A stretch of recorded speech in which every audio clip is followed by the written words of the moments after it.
Na polisi wanamzuilia mwanamume wa miaka 20 anayeshukiwa kumuua dadake wa miaka 8 katika kijiji kimoja huko Narok Magharibi. Kulingana na wakazi, mtoto huyo anaaminika kudungwa kisu baada ya kuingia chumbani kwa mshukiwa alipotumwa na mamake kuleta shilingi 200 na akachelewa kurejea.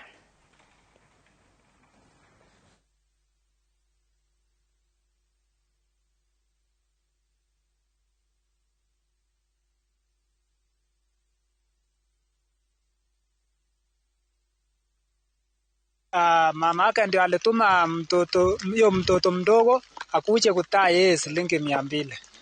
Sasa ndio akanyonga kwa ndani, akakata shingo na akaua. Kwa sababu iko wakati tulinyang'anya pete ilikuwa kwa mkono yao tukachoma, lakini sisi tulikuwa tunafikiria hiyo kazi imepotea, lakini ni kama inaendelea.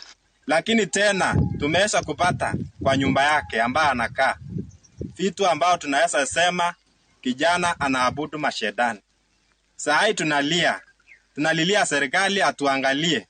Imekuwa mingi sana na tunaomba serikali mkuje mkabiliane na hiyo mambo ya bangi. Huyo kijana tena amepanda bangi. Kuna siku nyingine tuliombea msamaha, tulikuja hapa kunyolea nywele.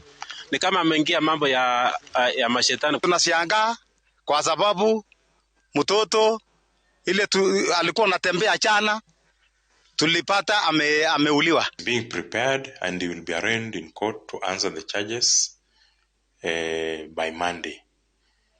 So what I can tell the parents, let them take care of the children in this festive season, because you never know if it's a brother is killing a sister, then as the parent they should be responsible for taking care and custody of the children.